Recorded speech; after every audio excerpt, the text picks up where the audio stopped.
conversa. E a gente só pode ter um colóquio na conversa com que a gente tem uma afinidade e conhece.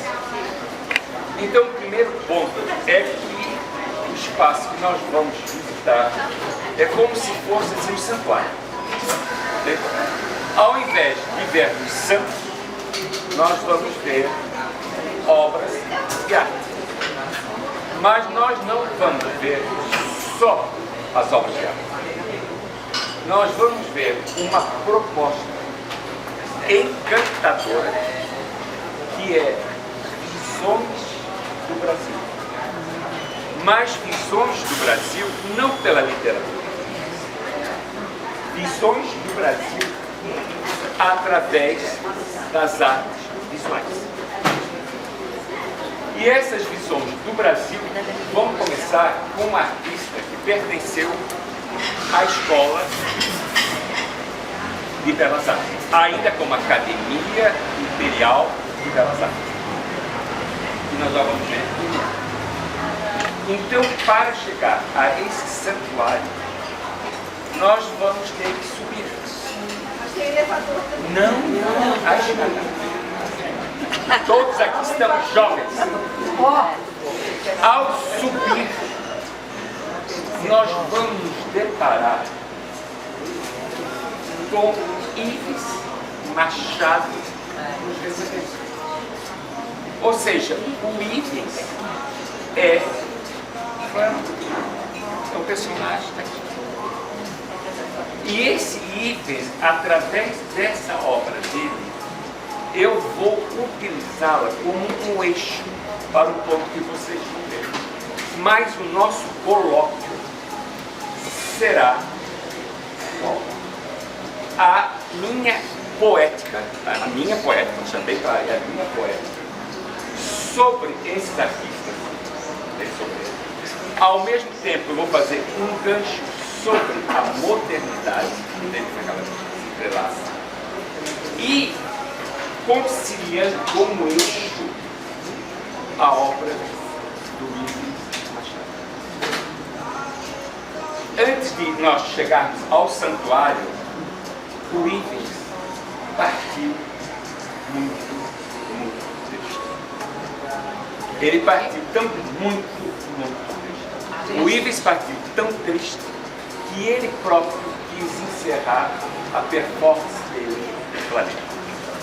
Então, isso é uma tristeza. E ele parte tristão e triste. O sucesso, quando o reconhecimento do informático, nós temos sucesso, um reconhecimento, vai ser esquecido. Segundo, como vocês dizem, o macho nunca fez uma retrospectiva. Nunca. Ou seja, um dos maiores nomes da arte catarinense, o Massa, não faz retrospectiva. Até os dias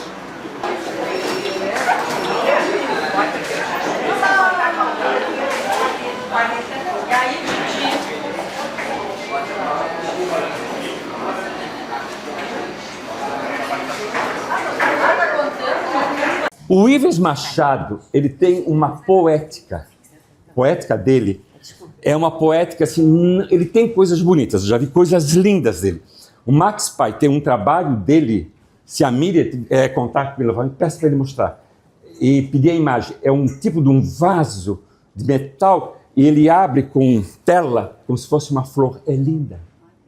E ele ficou na dúvida se traria aquela ou se traria essa, ele optou por essa.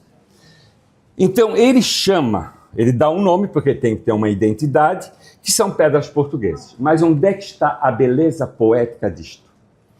É essa tela, esse amontoado de pedras, esse amontoado de pedras tem uma fita e sustentadas por uma tola. É através disto aqui que eu vou associar muita coisa. Por quê? Na nossa vida, uns não, outros sim, recebem pedradas e recebem palavras pesadas. Rafaela, a tua mãe, quando veio da Alemanha, radiante, jovem, bonita, charmosa, ela foi apedrejada por palavras, por uma linguagem que as pessoas não entendiam. Então, essa aqui é uma obra que requer reflexão. Ela requer, porque não é uma rede de corda, é uma rede de arame.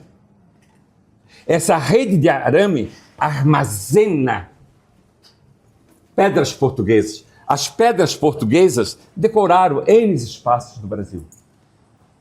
Mas nós, seres humanos, armazenamos, às vezes, pedras através de palavras. Então, é para mim extremamente encantador Max pai e Max filho ter colocado aqui Ives Machado. Como disse Cíntia na aula, eu não o conhecia. E é florianopolitana. Estão entendendo? Ó, é um nome importantíssimo. Aí vocês vão perguntar, onde é que o maluco conheceu ele? Numa Bienal em São Paulo. Eu não sabia lá quem era Ives Machado. Ó. Uma das obras impactantes até hoje. Ele fez um mapa do Brasil grande em cimento. Mapa do Brasil. Chamou Mapa Mudo. Mapa mudo, sem palavra. Todo de caco de vidro. Fantástico. É o Brasil hoje. É o Brasil que fere os seus filhos. Foi uma obra impactante. Ali é que eu me ative ao Ives Machado. Numa Bienal, estou entendendo, eu não sabia quem ele era. A obra me impactou. Está entendendo? E vocês procurem ver o mapa mudo do Ives Machado, porque é impactante. Ele é de cimento, quer dizer, rígido, firme, mas ele corta, ele fere. Atualíssimo. Aí, vem para cá. Deixa eu pegar essa sacola aqui. Não, eu já vou botar aqui. Já vou botar aqui.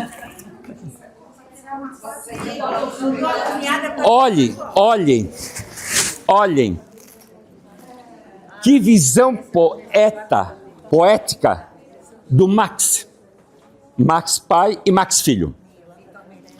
Ele coloca um Ives Machado moderno, contemporâneo, e coloca do seu acervo, não está à venda, do acervo dele, foi o que ele me disse. Se ele mudou, não sei. Mas ele me disse que é o acervo dele, que ele ama essa obra. Que é o nosso grande Vitor Meirelles. O Vitor Meirelles foi apedrejado. E bem apedrejado. Porque o Vitor é um monarquista. Ele é do período da monarquia. Ele ganha o Prêmio Viagem à Europa. É lá, com o Prêmio Viagem à Europa, que ele faz a famosa Primeira Missa. Famosa? Que é a obra que ele vai fazer para comprovar que ele está estudando pelo Prêmio de Viagem à Europa. Entende? E a Primeira Missa foi o primeiro exposto na Europa, depois é que veio ao Brasil. Que é uma obra da monarquia para enaltecer a monarquia. Então ele nasceu na monarquia, viveu dentro da monarquia, ele é um monarquista. Vem o golpe de Estado, que é a República. Não quero brigar com jovens, mas os jovens não gostam dos velhos. E principalmente quando os velhos ocupam lugares que eles querem. Eles apedrejam. Já ouvi isso muito quando eu estava no aniversário. Ah, você é dos antigos. Eu dizia para ele, somos dos antigos, mas se não fosse nós, vocês não estavam aqui. O senhor é mal criado. Não, você que começou. Ali está Ives e ele. Ele sofreu em ser tirado da academia, que era a vida dele, perdeu o salário, passar por dificuldades financeiras. Veja como numa poética tem. Um jovem e um senhor. Mas olhe que obra linda. É um desenho em que a gente não sabe bem assim se é um índio, se é um mameluco, que é do estudo da Batalha de Guararapes. Então, nessa entrada aqui, o Max pai e Max filho foram muito felizes.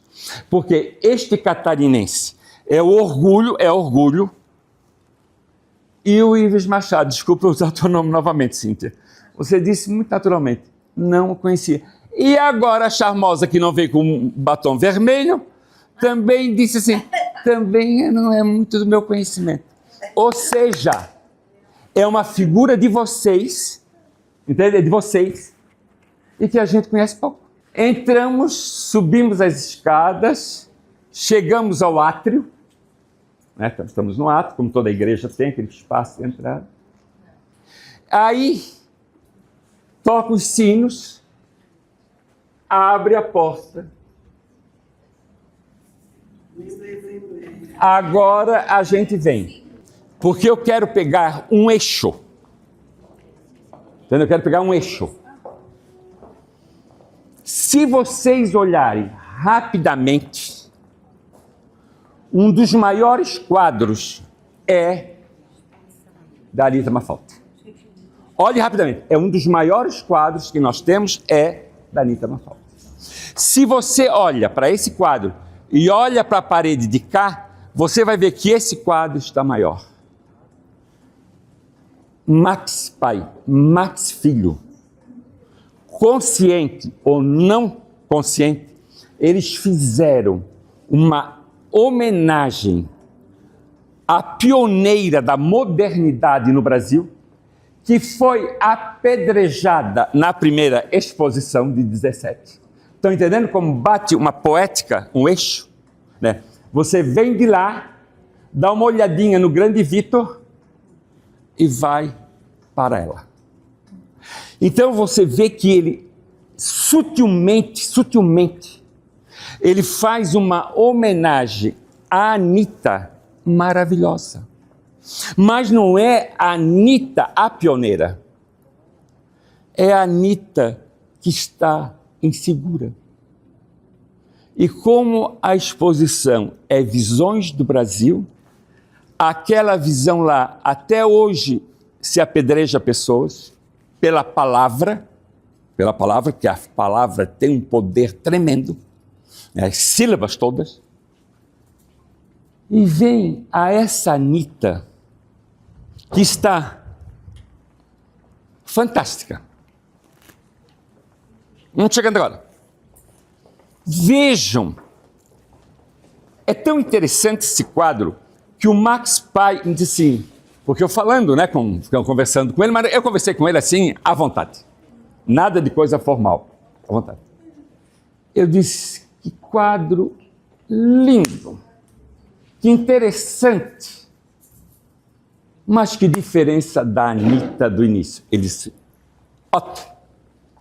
Observa que ela está tão preocupada com o equilíbrio, achei isso ótimo do Max pai, que ela equilibrou os dois lados. Achei ótimo.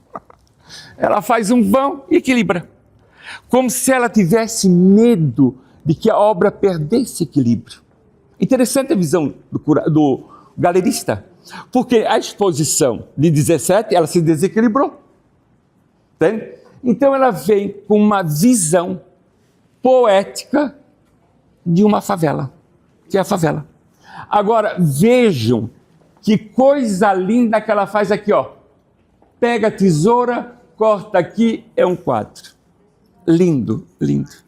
Aqui é a Anita colorista, a Anita com cores fortes. Aqui não, ela é suave. Então, é do Max pai e do Max filho, tendo dado essa parede só para ela. É fantástico. Isso me encantou. E ela sofreu o que o Ives Machado mostra. Ela foi altamente apedrejada sobre as formas de palavra. Vejam bem, ela só vai falar no assunto de 17, 50 anos depois. numa palestra que ela deu no museu, na Pinacoteca, desculpa, na Pinacoteca. Ela levou mais de 50 anos para recuperar o que ela disse. E ela disse, eu não entendo por que Monteiro Lobato disse aquilo tudo. Ele esqueceu que ela era moça, não rica, com um problema na mão direita, pintando com a mão esquerda. Quer dizer, ele é um homem de uma frieza sem dó. Então é bom lembrar. Aí, vamos amenizar. Essa obra do Antônio Parreiras, que é de Niterói, e quem vos fala, só diz assim, eu vou visitar o Museu Parreiras de Niterói. Ainda não fui, mas vou. Olhem, que beleza que o Parreiras tem em essa maneira poética que ele faz da visão do Brasil. Mas ele é da Escola de Belas Artes, ainda Academia Imperial de Belas Artes. E vem o alemão, o Georg Grimm, que é um paisagista. E o Georg Grimm acha que a Academia Imperial de Belas Artes está démodé. E ele sai, e um grupo de alunos o segue para pinturas ao ar livre. Por isso que se diz que ele é o impressionista brasileiro. Então ele está ligado à Academia Imperial de Belas Artes, estou entendendo? Ele faz parte do grupo Grimm, e depois sai, vão pintar ao ar livre. O Parreiras, ele tem uma percepção poética sobre a natureza, estão entendendo? Não é uma pintura assim real.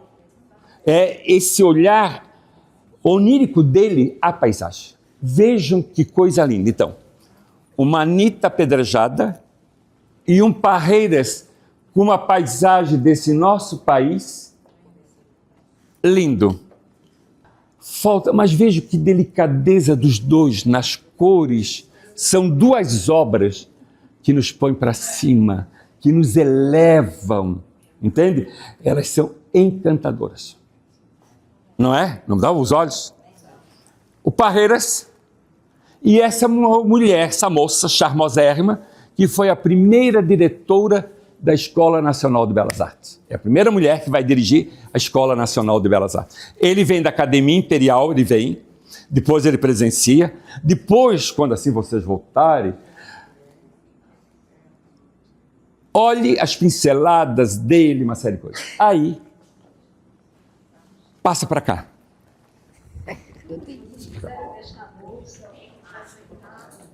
Eles foram muito, mas muito felizes na montagem dessa exposição.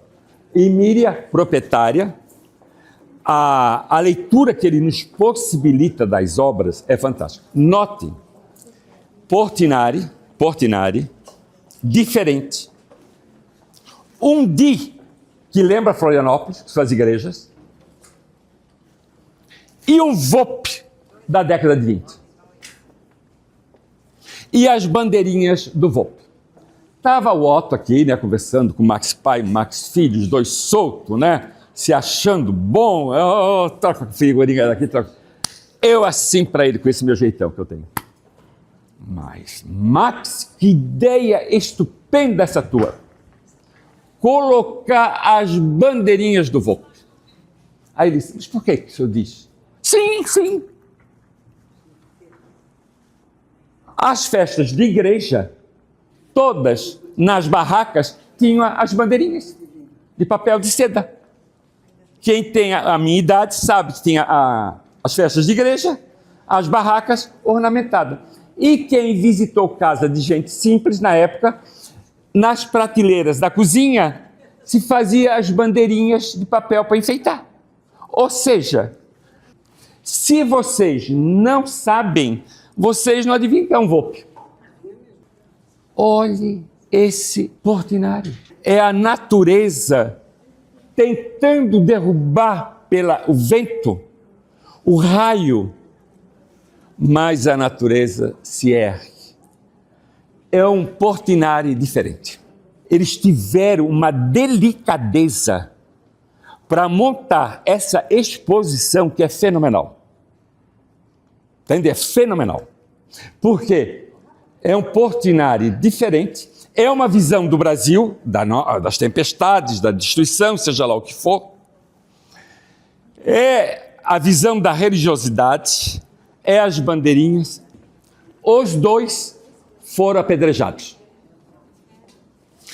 O Portinari e o Cavalcante sofrerão a obra do Ives Machado. Porque o Portinari e o Di são figurativistas e não aceitam a arte abstrata, eles não aceitam. E nos anos 50 começa a força da abstração e eles se recusam. E o Di vai dar uma palestra onde ele desmerece a arte abstrata. Os jovens vão se afastar deles. Ou seja, dois ídolos que deixam de ser ídolos porque não souberam acompanhar a sequência do tempo. Então, entendendo? Quer dizer, uma sequência do tempo. Então, eles vão sofrer essa questão. Aí, ele é um homem que eu acho que ele não foi apedrejado. Eu acho que ele foi um homem, assim, com uma certa sorte. Ele viveu muito tempo na Europa, né, muito tempo. Ele volta, trabalha no Rio. O Juscelino o convida para ir para Minas. Foi Juscelino, quando prefeito, convida ele. Ele vai para Belo Horizonte. Em Belo Horizonte, ele começa a lecionar. Ele foi professor da Lígia Clark, veja bem, ele ministrou aula para Lígia Clark. Não, é interessantíssima a história dele. Aí lá, ele vai abrir aulas, vai dar, e ele se apaixona por Belo Horizonte. Mas na Europa, ele vai ser fauve. Ele conhece Matisse, o fauvismo. Ele conhece o primitivismo de Rousseau. Por isso que a obra dele tem esse aspecto primitivo. E chega ao Pansete. O que eu gosto do Pansete são as marinas. Amo dizer dele nas marinas. Mas vejam esse marinheiro, ele era marinheiro. Que beleza o mar. As pessoas, note que há uma certa arte do primitivo. Entende? Muito da arte primitiva. Entende? Não, ele tem, porque ele era marinheiro e vai ser levado ao mundo das artes. Entende? Porque a modernidade quebra as regras. Aqui nós temos o Cícero Dias. Mesmo em Paris, onde ele passou a vida dele, o olhar dele sempre foi Pernambuco. Entende? Ele sempre amou a terra dele, Pernambuco. A alegria, o sol, a cor, entende? Então é hoje um dos artistas, mas veja que lindo que ele faz, ele mistura fauve, ele mistura cubismo, mas sempre fiel ao Brasil. Ou seja, nessa exposição Visões do Brasil, ele mantém-se fiel. Eu acho isso fantástico. Aí eu fui desenvolvendo a palestra com eles. Aí você vem para a Djaneira. Ela sofreu muito, porque o pai é branco, tem descendência de índio, né? Ela teve uma vida dura, teve 2 casamentos, sofreu uns apedrejamentos, como ele mostra. Gente, se me botasse o quadro, professor Otto, diz o artista, eu jamais diria que é Tarsila. A arte é interessante quando você se solta e brinca com ela. E eu não conhecia as vaquinhas da Tarsila. É um quadro belíssimo. Como é que a Tarsila foi apedrejada? Em 1951, abre a primeira Bienal no Brasil. E a Bienal, elas já eram 2 nomes consagrados na arte brasileira. Para participar da Bienal, elas tiveram que se submeter a um júri. Quer dizer, elas são humilhadas. Estão vendo como a obra do Ives Machado está ligada com isso aqui? Como é interessante olhar como nós temos esse hábito de apedrejar, de jogar palavras. Bem, a partir daqui, vão ser artistas menos conhecidos. E o Heitor dos Prazeres está muito homenageado nessa Bienal. Mas há um detalhe do Heitor dos Prazeres que eu quero fazer com vocês. Ele é sambista. Ele compôs uma infinidade de sambas. Veja.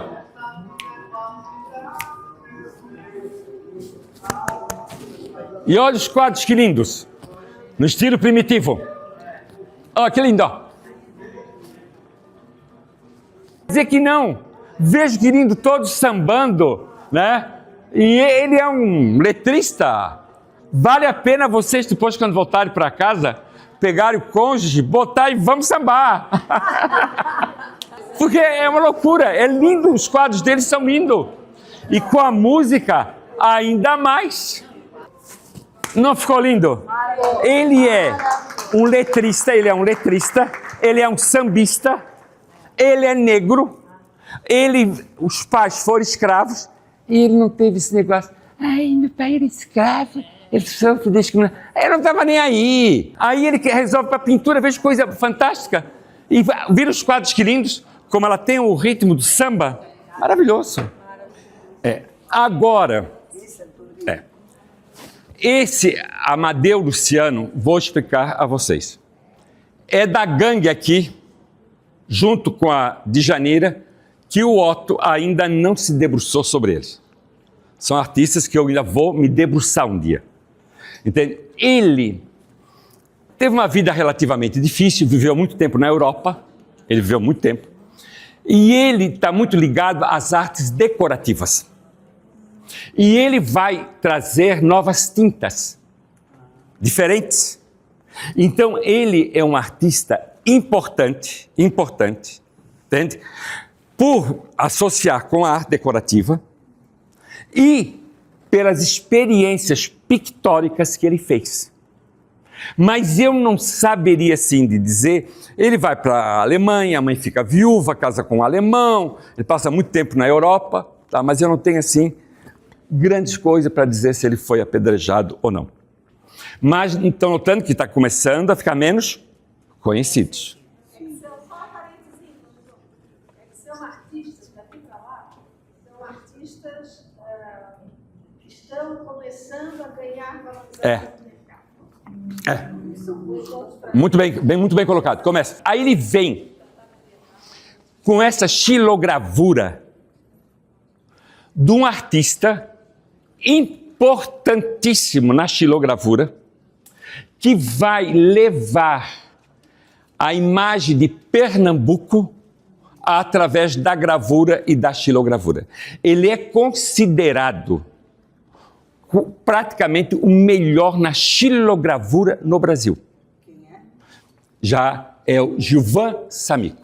É um nome assim que para vocês ainda é pouco conhecido, entende? Mas quem tem uma ideia da arte pernambucana, então ele vai trazer a visão do Brasil do ângulo pernambucano. Então, veja que vai vindo, ó. Genial, que eu achei essa música, né, para dar uma tarde diferente, um tchan. O Amadeu, que é pouquíssimo conhecido, que também não é um pintor que eu domine, já que eu sei por causa da xilogravura, da gravura.